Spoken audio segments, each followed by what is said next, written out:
প্ৰধানমন্ত্ৰী আৱাস যোজনা চৰকাৰী BPL ঘৰৰ গুৰুত্বপূৰ্ণ আপডেট লৈ আহিছোঁ। সেইটো আপডেট হ'ল, যদি আপোনালোকৰ জিঅ'টেক হৈছে আৰু আপোনালোকে এতিয়াও চৰকাৰী ঘৰৰ পেমেণ্ট লাভ কৰা নাই, তেনেহ'লে কিন্তু আজি আপোনাৰ কাৰণে এইটো ভিডিঅ' হয়। যিসকলৰ জিঅ'টেক সম্পূৰ্ণ হৈ গৈছে, এতিয়ালৈকে চৰকাৰী ঘৰৰ পইচা লাভ কৰা নাই, এতিয়া কিন্তু সেইসকলে চৰকাৰী ঘৰৰ একাউণ্ট ভেৰিফাই লিষ্টটো চেক কৰিব লাগিব যে আপোনালোকৰ একাউণ্টটো ভেৰিফাই আছে, ৰিজেক্ট হৈছে।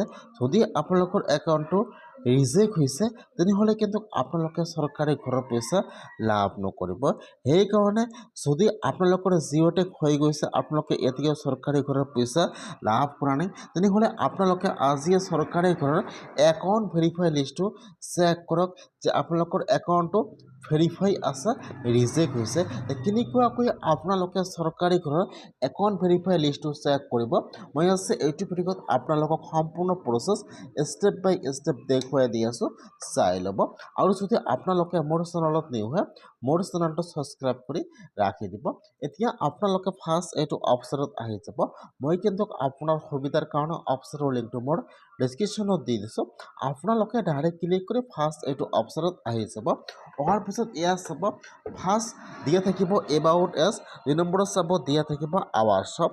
এতিয়া আপোনালোকে আৱাজ শ্বপৰ ওপৰত এবাৰ ক্লিক কৰিব।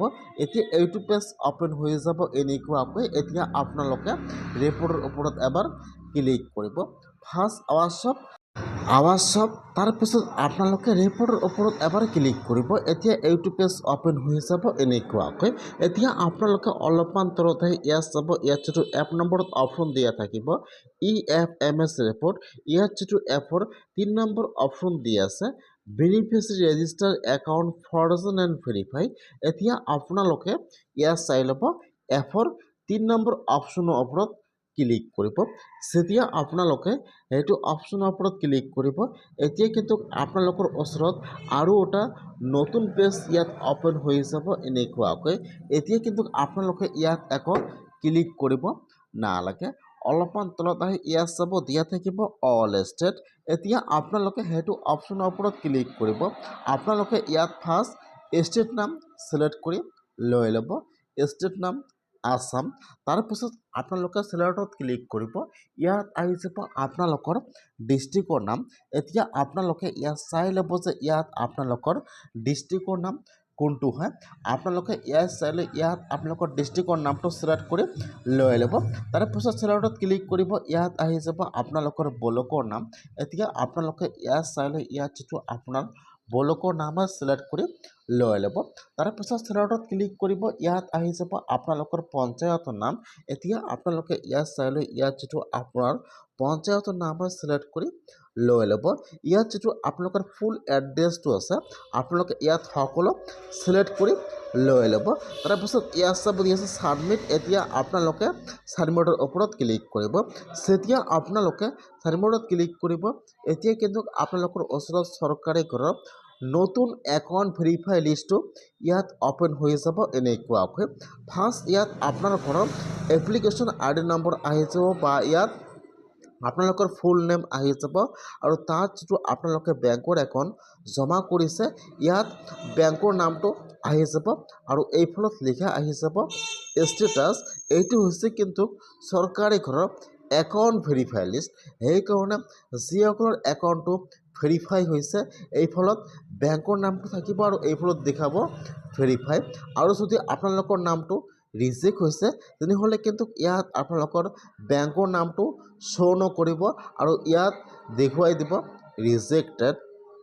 এতিয়া যিসকলৰ ভেৰিফাই আছে, সেইসকলৰ একাউণ্টত কিন্তু চৰকাৰী ঘৰৰ পইচা সোমাই গৈছে। আৰু যিসকলৰ নাম ইয়াত লিষ্টত আছে আৰু ইয়াত লিখা আছে ৰিজেক্টেড, এতিয়া কিন্তু আপোনালোকৰ নামটো ৰিজেক্ট হৈছে আৰু আপোনালোকৰ একাউণ্টত চৰকাৰী ঘৰৰ পইচা নোসোমাই। এতিয়া আপোনালোকে আৰু আপোনালোকৰ পঞ্চায়তত যাই যোগাযোগ কৰিব লাগিব আৰু আপোনালোকে বেংকৰ একাউণ্ট জমা কৰিব লাগিব। তাৰপিছত ভেৰিফাই হ'ব, তাৰপিছত কিন্তু আপোনালোকে চৰকাৰী ঘৰৰ পইচা লাভ কৰিব। সেইকাৰণে কিন্তু এতিয়ালৈকে বহুতে মানুহে চৰকাৰী ঘৰৰ পইচা লাভ কৰা নাই, কিন্তু জিঅ'টেক সম্পূৰ্ণ হৈ গৈছে। যদি আপোনালোকৰ জিঅ'টেক সম্পূৰ্ণ হৈ গৈছে, আপোনালোকে এতিয়াও চৰকাৰী ঘৰৰ পইচা লাভ কৰা নাই। যিসকলৰ জিঅ'টেক হৈ গৈছে এতিয়ালৈকে চৰকাৰী ঘৰৰ পইচা পোৱা নাই, সেইসকলে আজিয়ে চৰকাৰী ঘৰৰ একাউণ্ট ভেৰিফাই লিষ্টটো চাই লওক যে আপোনালোকৰ নামটো ভেৰিফাই আছে, ৰিজেক্ট হৈছে। যদি আপোনালোকৰ নামটো ৰিজেক্ট হৈছে তেনেহ'লে আপোনালোকে অতি সোনকালে আপোনালোকৰ পঞ্চায়তত যাই যোগাযোগ কৰিব লাগিব, নহ'লে কিন্তু আপোনালোকৰ নামটো ৰিজেক্ট হৈ যাব আৰু আপোনালোকে কেতিয়াও চৰকাৰী ঘৰটো লাভ নকৰিব। সেইকাৰণে আপোনালোকে আজিয়ে চাই লওক।